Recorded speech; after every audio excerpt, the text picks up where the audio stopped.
Thank you, Secretary Benjokno, for your introduction. The members of the cabinet who have come here, please take a seat, who have come to join us this evening.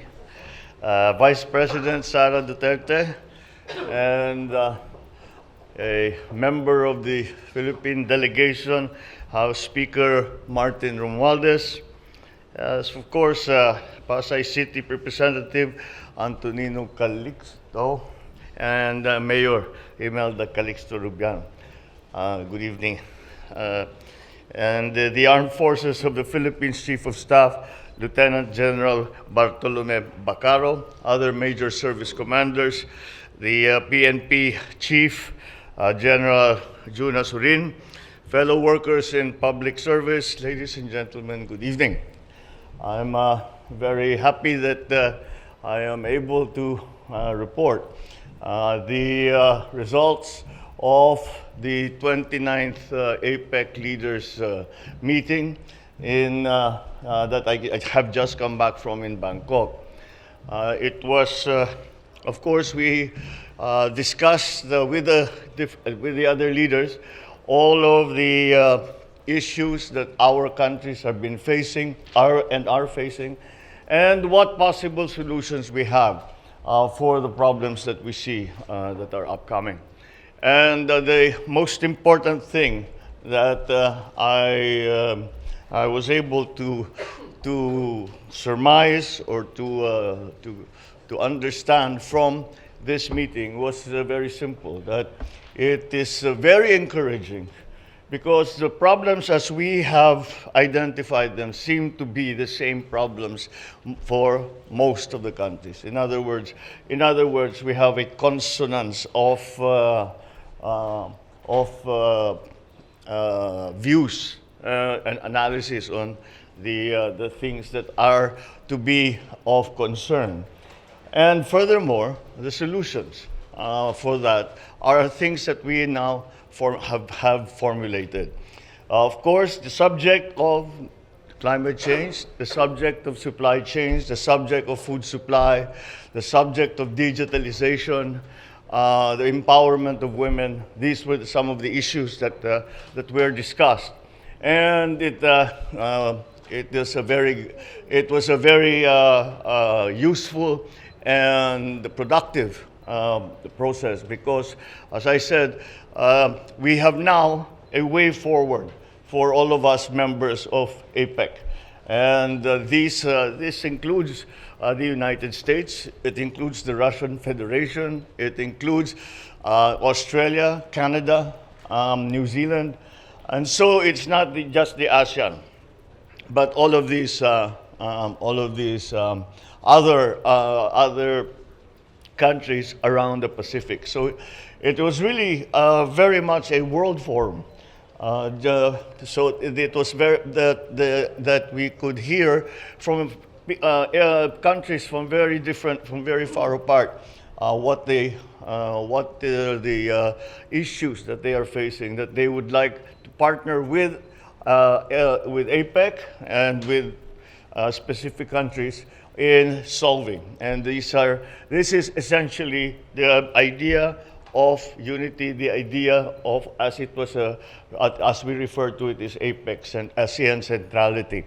And that concept seems to be, we are all in agreement that concept is important for us to be able to face the future, which is going to be rather tumultuous in the next perhaps year.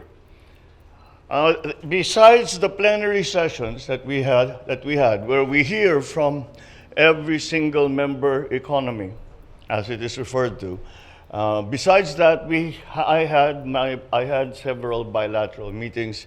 Bilateral meetings are meetings that you have direct one-on-one with another leader of another country, outside, sort of on the fringes rather, of the summit.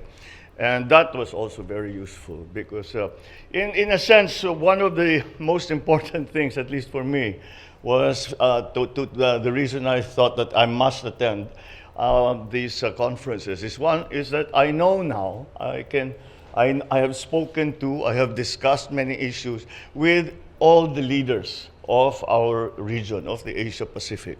So that is they now know me, and they know what I'm about. We have discussed things. They know what the Philippine position is on several issues, and the bilateral meetings that are held on the side of the actual summit. The bilateral meetings are for us to forge stronger relations with different countries, up to, as I said, once again, France. President Macron was there, and we had a very fruitful discussion. And Canada, which is, you would think, was very far away, but nonetheless, is involved in itself very much in the APEC. So this kind of partnerships that I have spoken about before, it turns out is also the way forward as the APEC leaders see it. The bilateral meetings that we had, we were able to tackle specifics in terms of the relationship between our two countries, where we could help each other. I asked that about agriculture. I would ask about energy. I would, depending on who we were meeting. We were even able to get an agreement from the Kingdom of Saudi Arabia for the payment of the claimants who have not been able to be paid because the pandemic bankrupted their employer. So that is it's a tangible thing that was as a result of the bilaterals. There are new agreements that we are going to pursue to develop with Canada and with France, possibly. There, of course, with the other bilaterals that we had, we have been able to again state our country's positions, and again, it has been quite gratifying to see that we are at least, there are several, to each problem there were several different approaches, but there was a central principled scientific approach that to the different problems that we were that we were discussing.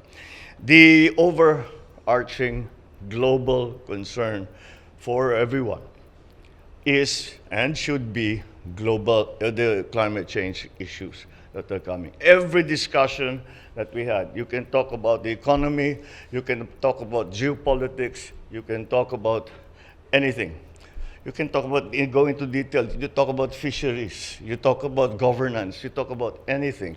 And the subject of climate change will make itself felt. And so, again, this is something that we all seem to have realized, and we have come together to try to mitigate. And since we are essentially shall we say, since we are essentially the developed countries that have cannot be said to have put the world in this situation, it is also up to us to go to those developed countries who have had their development, but unfortunately because we were ignorant of such things, they ended up changing the weather in the world, and for them to assist developing countries who have not been a contributor to global warming, to carbon gas emissions, to carbon emissions, and all the other activities that has caused the weather to change and for these disasters to be happening. So again, that was really the overarching subject.